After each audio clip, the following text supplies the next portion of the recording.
Yeah, please, Angie. Yeah. Thank you, Om, for the teachings tonight. So actually this question was coming from yesterday juga. Waktu Om mengajari tentang pada akhirnya setelah melewati tahap yang arahanta, lalu kita after that apa? Kita develop compassion and helping others, dan kita develop kepekaan terhadap orang sekeliling kita untuk mengembangkan kepedulian. Based on experience, what if saat kita membuka hati dan mendevelop kepekaan tersebut, kita jadi merasakan penderitaan orang lain. Dan mungkin penderitaan orang lain itu nggak cuma satu orang. Kita bisa merasakan jadi penderitaan semua makhluk itu kesannya. Mungkin belum cukup bijaksana sehingga itu membuat batin lebih menderita. Karena melihat realita bahwa kehidupan itu menderita.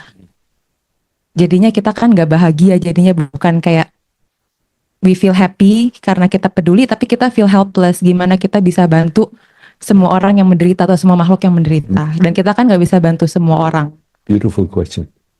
Thank you, Om. Beautiful question. Angie, there is a difference tentang empathy dan compassion. Ini first let me answer on the basic level. Yeah. Empathy ini kamu merasakan yang lain, penderitaan yang lain, because you feel close. Kamu merasa dekat, kamu merasa empati dengan orang itu. Dan kamu lihat orang itu menderita, makanya kamu ikut menderita. Right? So, it's quite wonderful, tapi it's tough. It's hard. Compassion ini, nah di sini loh. Buddha Dharma ini very smart. Dikatakan compassion ini ada beberapa stages. The main difference tentang empathy dan compassion ini selalu aktif and selalu knowing, tahu sebatas mana kamu bisa berbuat sesuatu untuk penderitaan itu. So, compassion itu bukan seperti empathy. Empathy, you open your emotion, you identify with the person. Kalau the person is sad, you become very sad. Is it nice? Of course it's nice. Tapi it really taxing to you. Tempat Om kerja ya, ini tempat orang-orang sepuh, orang-orang tua. Ini maka sering sekali kita melihat orang-orang tua ini kalau pindah dari situ itu biasanya keluarnya horizontal. You know, they pass away. Nurse di sana, pembantu itu, it's amazing. Mereka itu selalu orang-orang yang sangat peduli, sangat begini. You can see mengapa banyak nurse itu nggak tahan jadi nurse sometimes. Setelah itu dan sangat mengagetkan. Mungkin kalau kita lihat banyak dokter-dokter, terutama oncologist and all that, ended up committing suicide, kill himself. Karena nggak tahan, karena dia empathis, dia lihat, dia merasa gagal menolong orang ini. Nah, merasa salah sendiri. Banyak sekali yang bunuh diri ternyata. Saya sendiri kaget. Spesialis. Nah, di sini makanya kalau kita pelajari lalu yang disebutkan di Buddha Dharma ini, makanya compassion ini bisa dijadikan ada paling tidak 3 stage. The first one, ini the compassion yang what we call conventional one, yaitu keinginan tidak tahan melihat penderitaan yang lain dan bersitekat untuk menghilangkan penderitaan itu. So, you try very hard to do that. Nah, dalam rangka Angie mau try menghilangkan gizi itu ada syaratnya, Angie. kamu harus tahu sejauh mana kamu bisa doing that. Sebab ini bedanya.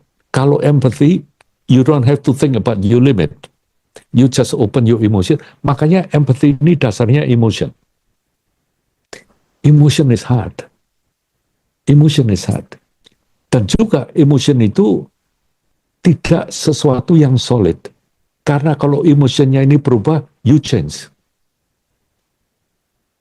Misalnya, kamu lihat orang, misalnya pengemis ya, pengamen gitu. Lihat, kamu pikir, you feel sorry, right? Oh, gitu. Terus, it happened to me actually. Itu anak saya cuman yang... So, we give him di San Francisco kebetulan waktu itu. Kasih duit, orangnya senang, get up, went into, di belakangnya itu McDonald,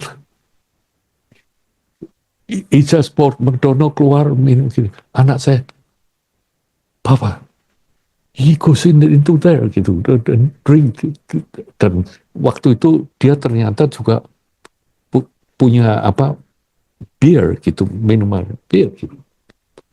Nah di sini saya bilang, what's wrong with that? Dianggapnya kan ya harusnya you save atau you spend it more importantly. Saya bilang no, because for them that is what they need. Dan itu nggak cuma begitu, juga teman saya itu pernah jalan sama-sama. Pada waktu saya memberi orang itu, ternyata yang diberi itu punya handphone. Ini pengemisnya. Just take the handphone. He is so annoyed. Dikatakan, tuh punya handphone, kamu kan sebetulnya nggak usah kasih dia. Ya. What's wrong? Pengemis punya handphone, what's wrong? Nothing wrong. Nah, karena kamu dasarnya emosi. Begitu one of the equation, kamu kalau tolong temanmu misalnya, ya, terus temanmu misalnya bantah kamu atau cuekan kamu, but not you lah. You more understanding, right? You got big heart. Tapi untuk orang yang terlalu, orangnya misalnya yang kamu tolong itu mukanya cemberut gitu, quickly your empathy is gone. Quickly, karena base-nya emotion. Nah, compassion ini sebatas mana kamu tahu bisa nolong. Karena compassion ini aktif sebetulnya sifatnya. Tidak cuman empathy, it's you feeling, compassion ini aktif. How you alleviate that suffering of the people, right? Ini paling dasar. Terus yang kedua, ini sebetulnya compassion and knowing the cause. Gini, kamu lihat temanmu atau orang gini, yang sebetulnya begitu sedih gini, tapi sebetulnya kamu tahu what caused that. Misalnya lagi ditinggal pacarnya gitu ya. Terus dia ini sedihnya luar biasa. Kalau empathy, you feel sad, right? And then you feel hopeless, you can't help.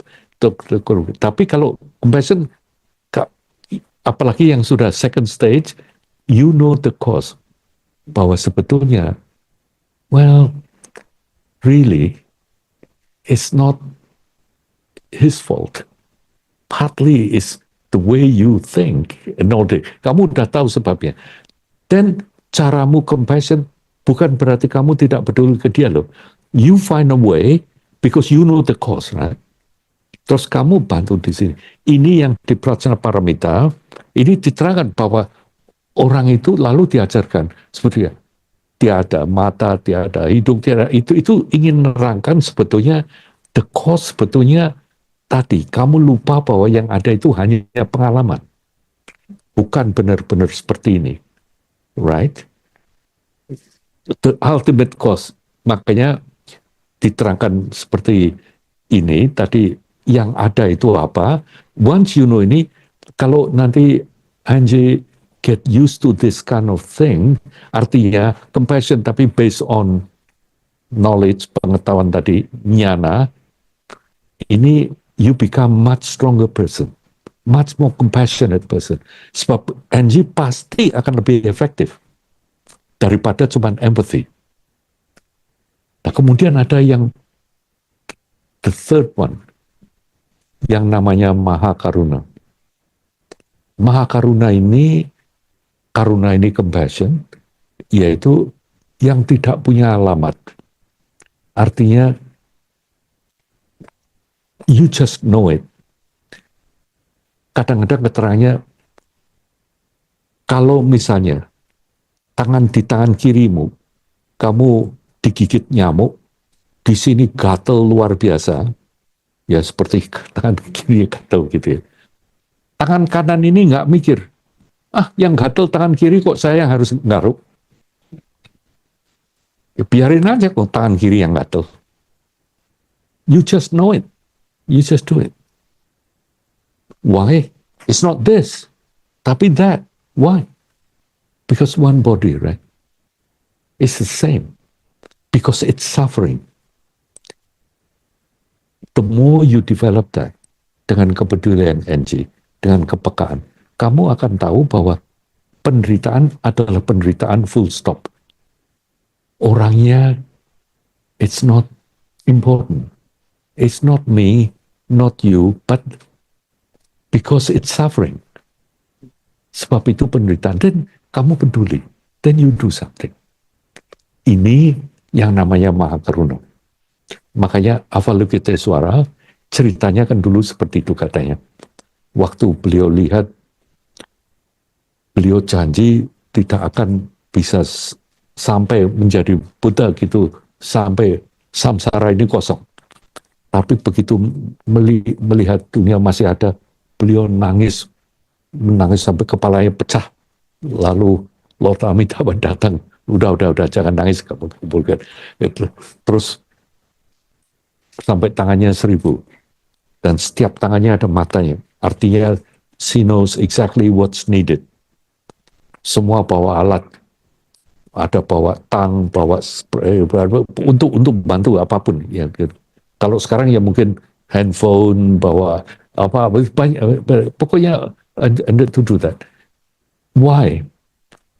Because like this, ini the symbol is that you just have to be ready of what you're doing. Dan mengapa kok it's good? Nah, nanti dalam Mahakaruna itu nanti Angie tahu bahwa sebetulnya saat ini yang ada itu sebetulnya bukan Angie dan Salim lagi ngomongan. Yang ada dua pihak ini lagi ngomongan, and we talk about nice thing, about compassion. Semakin kamu tahu bahwa sebetulnya kita ini tidak pernah sendiri. Kita ini selalu relate with others. Nggak mungkin, pernah nggak kamu bangun pagi, lalu kamu mendadak lihat tidak ada lingkunganmu gitu. Nggak pernah kan? Selalu akan ada lingkunganmu. Dan lingkunganmu selalu ada papa, ada mama, ada temanmu segala macam. Are they different than you? No, they're part of you. Nah, cuman ini beda karena dalam conventional world kamu tahu that is you, itu papa, itu mama, beda kan. Tapi in reality, no, kamu relate all the time. Nah, once you know this, tangan kiri gatal, tangan kanan nggak usah mikir dong. Yang gatal tangan kiri, ngapain saya repot-repot? You just do it. Because it's suffering. Because kalau kamu lihat ini loh, yang namanya Maha Karuna. Then when you get that, apakah? Nah, di sini lucunya, NJ. To be compassionate, itu memang harus berani menderita. It's not nice. Bukan sesuatu yang nyaman, but it bring you bliss. It bring you happiness. Even though you sad, you think, tapi you no longer sad karena you know the cause. Mengapa kok seperti itu? Then you become stronger. Makanya Avalokitesvara sudah nggak nangis lagi kan, you know, and she's not, but she just say, wajahnya beda-beda kan, warnanya beda-beda. Ada yang merah, ada yang hijau. Kadang-kadang harus marah, kadang-kadang harus gentle, kadang-kadang harus persuasive. Whatever is required. Jadi di sini adalah beautiful compassion, adalah compassion based on knowledge ini. The Maha Karuna, di mana NG tambah lama, sekarang pun saya kira NG mungkin seperti itu kan. You just want to be cared, you care for, you want to give. Kadang-kadang ini it's almost seperti so hard in your heart. Kamu mestinya nggak tahan lihat apa suffering gitu kan. You just want to do something. But it make you sad because it's still you wanted to do that. Tapi nanti please don't worry, please don't worry. You grow out of that. You have more wisdom. Jangan takut to be compassionate. Yes, it hurts. It hurts. Kamu memang harus berani to be compassionate. But it's not sad dalam arti kata seperti emotionally sad. It's always good to be nice like that. Yeah. Please don't cry. It's okay.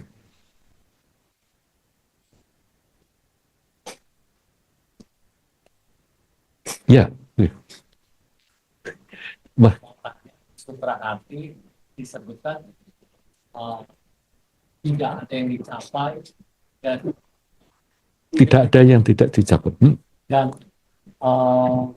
tidak ada yang tidak dicapai. Maksudnya seperti apa?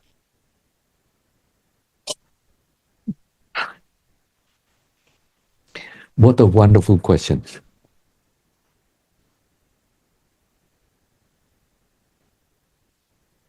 Menurut Pak Ismail, pohon pisang itu punya tujuan hidup atau tidak? Jadi pohon pisang ini, Ada.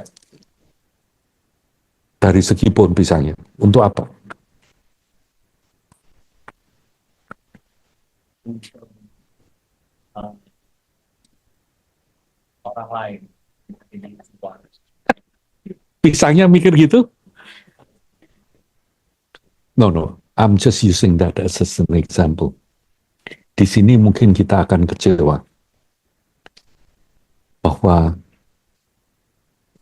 keberadaan sendiri itu tidak ada yang dicapai. The essence being alive yang nantinya dikatakan apa tuh yang ada paling dasar dari keberadaan setiap makhluk ini? Ternyata keberadaan setiap makhluk ini dasarnya yang namanya Babasara Cita atau apa itu adalah kebisaan untuk tahu tadi. Kebisaan untuk tahu. This perfect knowledge, this perfect compassion, Maha Karuna, yang sifatnya perfect compassion, yang sifatnya perfect bliss, yang bersifat hati. Ini tidak ada yang perlu dicapai oleh itu. Kalau yang mencapai itu, Salim masih kepingin mencapai ini. Pak Ismail pengen mencapai itu. Tapi sebetulnya, our existence, keberadaan terus-menerus ini, nggak ada yang untuk dicapai. Let me think this. Misalnya kita main catur. Yang ingin dicapai kan menang kan ya. Supaya kamu bisa ini gini. Tapi kalau kita lihat sebagai orang ketiga, lihat orang dua main catur, ini sebetulnya untuk yang lihat ini nggak ada sebetulnya yang dicapai dengan kamu main catur ini loh. Orang ketiganya loh. Seeing you main catur gini, itu you don't see it. It's a go like this. Atau kalau kita lihat anak-anak, dua anak rebutan dus aqua sampai nangis, itu buat anak itu betul-betul mati hidup rebutan dos aqua kan. Karena dos aquanya ini dianggap mobil atau sesuatu yang perlu untuk hidupnya. Kita sebagai orang tuanya yang lihat itu cuma geleng kepala kan. Ngapain kamu rebutan urusan? Sebetulnya nggak ada yang perlu dicapai untuk rebutan itu. Ya, Apakah ini maksud tidak yang tidak ada yang dicapai means no craving. bukan. Kalau no craving segala macam itu masih urusan hidup. Teknik hidup itu lebih baik no craving gitu loh.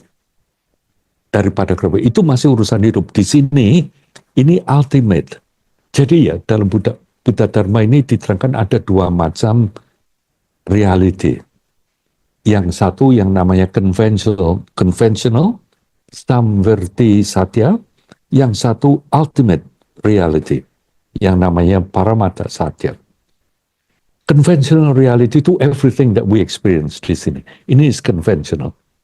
Artinya selalu ada saya, ada Pak Ismail, punya aturan dalam masyarakat ini, punya aturan semua.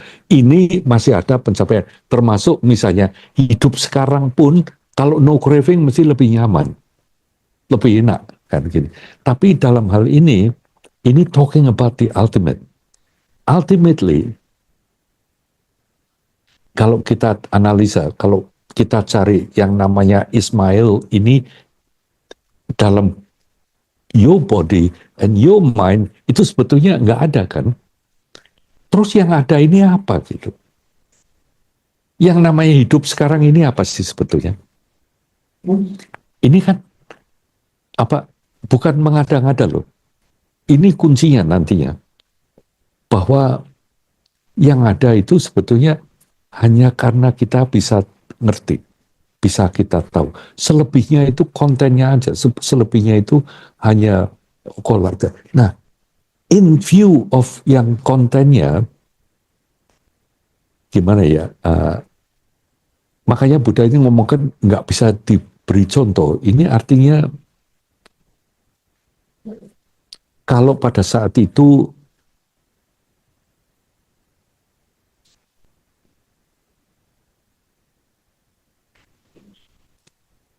saya kembali sedikit. Essence dari Buddha kan mengatakan bahwa beliau itu ingin mengatasi penuaan, pelahiran, dan mati, sakit dan mati. Beliau sukses atau enggak sih? Beliau jadi tua loh. Ya, beliau sakit. Pada itu. Akhirnya beliau mati juga loh. Apakah beliau sukses atau gagal? What do you think?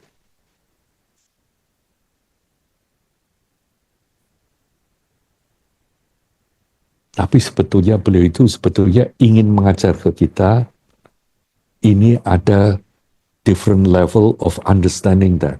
Selama kita masih mengalami, membicarakan dari segi konvensional seperti ini, jelas ada tua, ada sakit, ada mati, ada lahir, jelas. Tapi kalau kita nanti dari segi ultimate, dari yang ada, ini kita nanti kalau ngalami ini katanya, ini once you experience death itu hanya beda saja, lingkungannya beda, kondisinya beda, and the whole thing. So then nggak ada yang mati, nggak ada yang lahir, nggak ada yang tua lagi karena nggak punya gini. Jadi yang ditanyakan, saya kepingin menerangkan gini Pak Ismail, cuman mengenai ultimate existence ini agak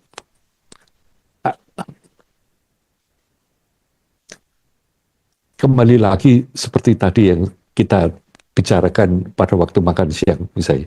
Kebiasaan untuk tahu 2 tambah 2 sama dengan 4. Pak Ismail punya kan ya? Bisa tahu kan ya? Saya juga bisa tahu. Berarti saya punya kebiasaan untuk tahu 2 tambah 2 sama dengan 4 ini. Kebisaannya ini loh. Kebisaannya ini sebetulnya yang nanti menandai kita ini hidup. Kehidupan itu ditandai dengan hadirnya this kebisaan ini. Makanya digunakan beberapa kata-kata. Misalnya ini yang disebut pabasaracita atau pristine awareness atau the ground of things.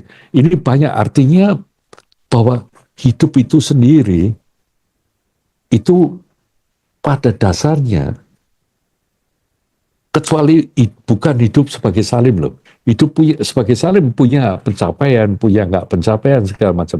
Tapi keberadaan salim ini sebagai salim yang membawai ini yang disebut kadang-kadang disebut juga tata gata garba, yaitu the seed of Buddha. Ini ada di dalam kita semua. Itu artinya we are perfect as we are sebetulnya. Cuman at this form kita harus interact seperti ini, makanya ada senang, ada nggak senang, ada pencapaian, ada nggak pencapaian. Makanya dengan melihat dengan prajna paramita tadi, Pak Ismail ya, dan kalau kita melihat dari segi manusianya ini tentu penuh pencapaian, penuh tidak pencapaian, penuh kegagalan, penuh hasil dan sebagainya.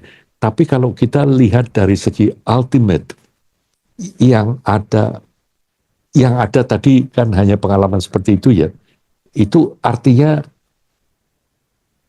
bisa dirasakan enggak ya Pak Ismail ya, bahwa yang namanya hidup itu karena kita bisa merasa, bisa tahu, bisa dengar, bisa mikir, bisa ini. Yang di bawahnya ini loh, yang membawa ini semua. Bukan yang di atasnya. Yang di atasnya artinya ada penglihatan, ada pendengaran, we know that. Sebagai manusia, badan ini punya batas, expiry date. Tapi kebisaan untuk tahu, untuk hidup itu, ini terus-menerus. Katanya dari masa tak berawal dan akan ada terus. Ini jadi ini, jadi ini, jadi ini, jadi ini. Nah pada waktu yang bawah ini loh Pak Ismail, ini yang disebut tidak ada pencapaian, tidak ada yang dicapai. Makanya dengan mengerti seperti itu, Bodhisattva itu tahu bahwa sebetulnya ultimately tidak ada seperti itu, meskipun conventionally ada gitu. Jadi apa ya? Menurut saya sangat menolong dalam hidup ini kalau kita bisa mengerti bahwa hidup ini ada terusannya kan ya. Ini konsep dari Buddha Dharma ini dianggap bahwa ada kesinambungan keberadaan ini terus. Tapi salim ini tidak terus-menerus ada. Salim ini tidak akan dilahirkan kembali. It's for sure. Yang namanya salim ini berhenti. Nanti pada waktunya. It's finished. Tapi berikutnya yang melandasi, yang menjadi salim ini, nah di sini agak repot. Karena kalau saya bilang melandasi yang menjadi salim, lalu seakan-akan ada Casper kecil di dalam saya yang terus itu. It's not like that. Tapi ini loh, landasan kebisaan untuk tahu. Makanya istilahnya banyak sekali di sini. Misalnya seperti ini, saya ingat sekali pertama ketemu Joni ini yang dipersoalkan ini. Lalu, apa tuh yang membuat kita ini hidup gitu? Lalu kita membicarakan tentang mind, yang namanya mind. Makanya terjemahnya juga susah. Misalnya mind ini kita terjemahkan dengan cita, jangan terjemahkan dengan pikiran. Kalau pikiran ini kata benda, right? Definisinya kalau mind itu clear and knowing, jernih dan kebisaan untuk tahu. Nah, kebiasaan untuk tahu ini termasuk kebiasaan untuk dengar, untuk lihat, untuk sekali. Ini dulu kalau kita, saya selalu ingat sekali dalam suatu perjalanan, Joni dan saya ini diskusinya hanya tentang mind is clear and knowing ini. Dia benar-benar ingin tahu gitu. Sebab yang mind ini, Pak Ismail, ini mind yang tidak punya pencapaian. Ini mind yang tidak punya tidak pencapaian. Ini mind yang tidak pernah bernoda. Ini mind yang tidak pernah tidak bernoda. This mind itu hanya bentuknya, it's not even thing.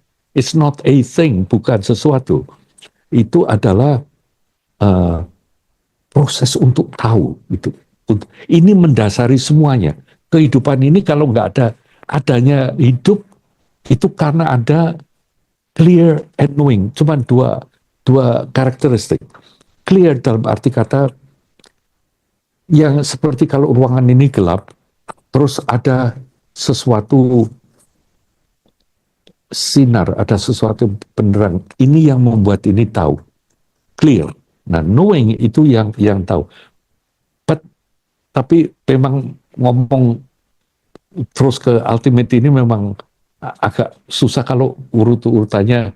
Mungkin nanti kalau ada kesempatan kita menganalisa Sutrasari ini, it's amazing. Ini tentang ultimately tentang mind. Terjemahan tadi yang kita gunakan itu kita semua ikut menerjemahkan. Kita kumpul suatu ketika satu line by line kita terjemahkan dan kita terangkan. Ini it's a very very wonderful. Jadi intinya ya, Buddha Dharma ini menerangkan dalam konteks bahwa keberadaan kita ini sifatnya yang sekarang ini jelas-jelas sementara. Kita tidak berpikir semacam itu kan. Tapi ini jelas-jelas sementara. Yang ada ini, badan ini adalah hasil organik dari yang kita makan, kemudian kita buang dan menjadi ini. Yang saya kemarin ngomong, Hung sekarang sama Hung waktu umur 5 tahun ini nggak ada yang sama. Sama sekali nggak ada yang sama. Rambut nggak ada yang sama, badan satu sel pun nggak ada yang sama. Apalagi pikiran. Pikiran 5 menit yang lalu pun nggak ada yang sama dengan sekarang. Nah, apa yang benang merahnya yang make it possible for you to exist? Dikatakan hidup, nah, kehidupan sendiri. Apa itu hidup sendiri? Lalu diterangkan di sini adalah kebiasaan untuk tahu ini. Artinya yang ada apa? Kebiasaan untuk lihat, kebiasaan untuk dengar, kebiasaan untuk ngerti, dengan kebiasaan untuk merasa. Itu aja yang ada. Nah, ini di sini payahnya. Ini kalau kita cari memang tidak punya tujuan. Tidak punya pencapaian. Tidak punya apa, karena bentuknya jadi konyolnya dalam hidup ini, kalau boleh disebut itu ya. Itu hanya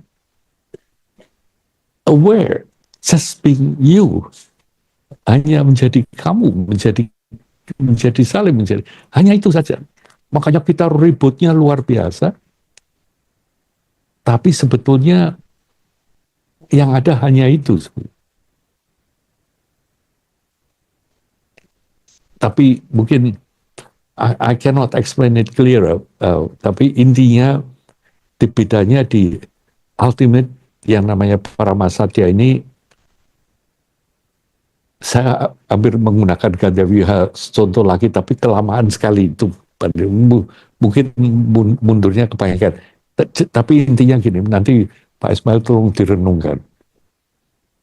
Hidup ini apa sih sebetulnya? Kalau bilang saya ini apa, agak gampang. Tahu orang tua saya siapa, keluarga saya siapa, kepingin mau mana, kemana-mana, itu lebih gampang. Tapi itu hanya cerita. Dan cerita Pak Ismail ini lain loh dengan cerita. Dua-dua ini sama-sama ngomongkan mengenai Pak Ismail, tapi lain ceritanya. Nah, dua-dua ini benar. Jadi ternyata tidak ada yang namanya Salim yang benar-benar seperti ini nggak ada. Yang ada ya kalau ada 5 orang berpendapat mengenai salim, ada 5 salim. All different. Valid juga. All valid. Lalu salimnya di mana? Ya salimnya yang mikir gini. Cuman kita masing-masing punya kesinambungan. Nah ini kadang-kadang disebut nyawa atau roh. Ini dalam Buddhis, dalam Buddha Dharma, it's not explained like that. Nggak ada yang namanya roh atau jiwa seperti itu, nggak ada. Yang ada kesinambungan keberadaan ini terus.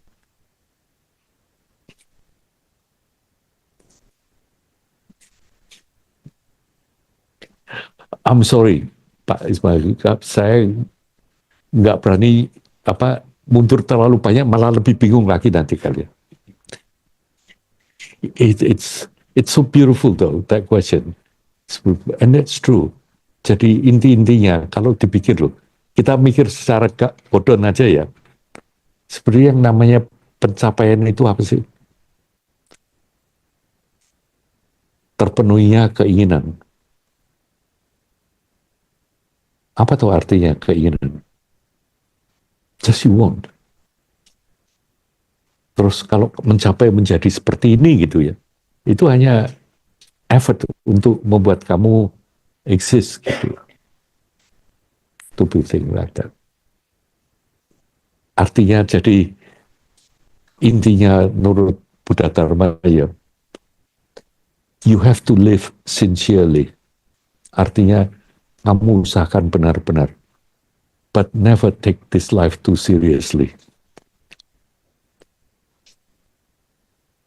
Tetap harus sincerely in whatever you do, but never take this too seriously. Karena it's not the real thing. It's just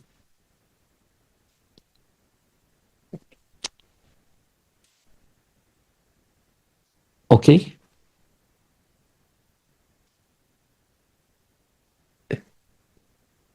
Ada yang mau tanya lagi? Halo, selamat malam Om. Ya. Sebelumnya saya mau ngucapin Ya. terima kasih banget Om. Kedengaran Om? Dengaran. Oke, sebelumnya mau ngucapin terima kasih banyak Om atas teaching malam ini. Saya benar-benar merasa bahagia gitu ya Om. Ada beberapa hal yang mungkin 2 gitu ya Om yang mau saya tanyakan. Yang pertama itu kira-kira kalau di Borobudur itu kita punya sutra atau ajaran yang khas kita nggak Om? Yang maksudnya yang kayak ancient banget itu tuh punya kita gitu loh, yang terpatri di Borobudur begitu. Itu yang pertama. Yang kedua Om, kalau tadi kita ngomong tentang kepedulian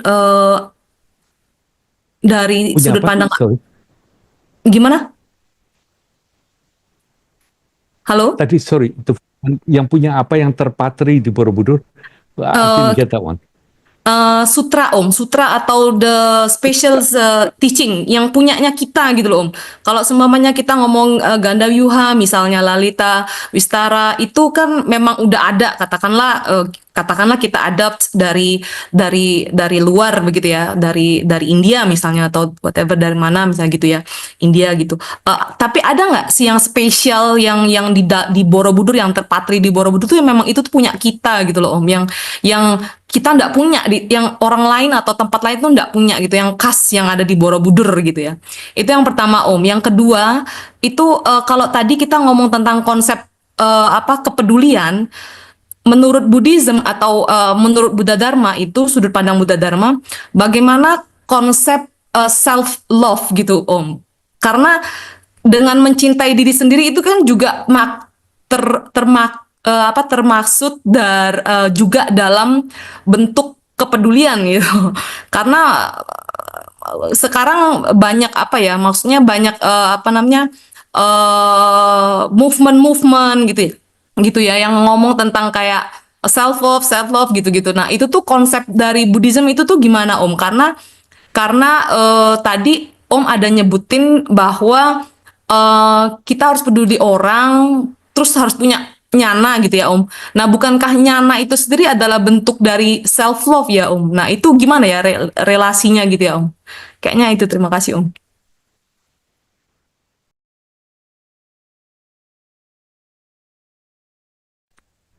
Punya kita, sutra punya kita gitu. Yang jelas of course not, tapi Borobudur itu uniknya juga seperti itu. Karena memang Borobudur itu punya banyak keunikan. Misalnya begini, ya kita ambillah dari Maitra Kanyaka cerita ini. Biasanya, Maitra Kanyaka itu paling tidak ada, mungkin Sinta yang pernah adakan research yang lebih tinggi.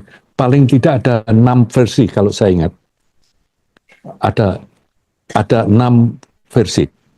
Nah, dari banyak versi ini, kebanyakan yang paling umum dikatakan pada waktu Maitra Kanyaka itu berlayar,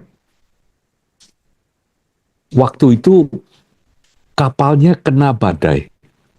Sehingga akhirnya kapalnya tenggelam dan Maitra Kanyaka terlempar di pulau terpencil.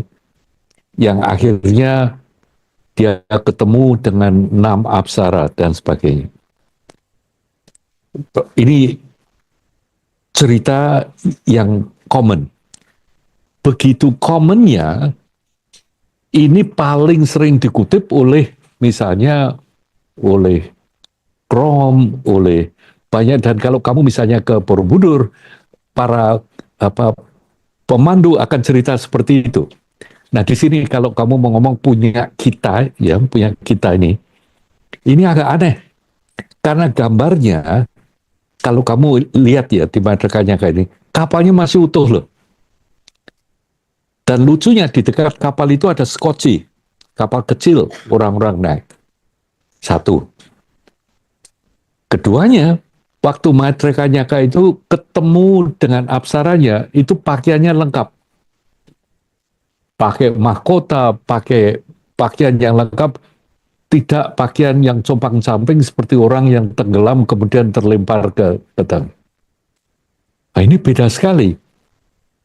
Makanya selalu dipertanyakan ini, apakah ini versi Borobudur atau ternyata ada suatu versi seperti ini juga versi dalam bahasa Tionghoa yang mengatakan bahwa Maitra Kanyaka itu tidak kena badai di tengah laut, tapi waktu itu ada tradisi jika kapal itu mendarat di suatu pelabuhan, itu karena membawa barang-barang dagangan kan ya, ini pemimpin dari karavan itu, pemimpin dari rombongan itu selalu tidurnya terpisah dengan anak buahnya. Mengapa? Sebab kalau dirampok, kalau semuanya itu dirampok, itu tidak sah menjadi milik perampok sebelum pemimpinnya ini terbunuh atau mengakui bahwa itu sudah kalah. Ini ada di dalam versi dalam bahasa Tionghoanya seperti itu.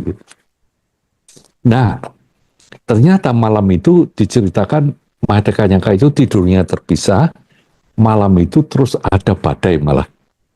Anak buahnya semuanya ketakutan, kembali ke kapalnya, makanya ada gambar skoci atau kapal kecil yang mendekati kapal besar sehingga mereka naik, akhirnya mereka pergi. Makanya Maitra Kanyaka masih pakai pakaian ini. Ini satu. Ini banyak cerita semacam ini. Nanti cerita mengenai Manohara juga ada kekhususan dari Borobudur yang lain gitu. Jadi pertanyaanmu itu juga sangat menarik karena apa artinya seperti apa ya? Memang ada kekhasan mengenai Borobudur itu. Satu ya. Kedua mengenai yang lain, mengenai cerita mengenai self love itu yang jelas kalau dalam Buddha Dharma itu suatu suatu hal yang mungkin tidak akan ditekankan terlalu banyak karena compassion itu istilahnya you love to others gitu. But anyway, on maybe different time we should talk about this gitu. Tapi yang jelas self love itu pasti tidak akan dipromosikan dalam Buddha Dharma karena by definition it's not right.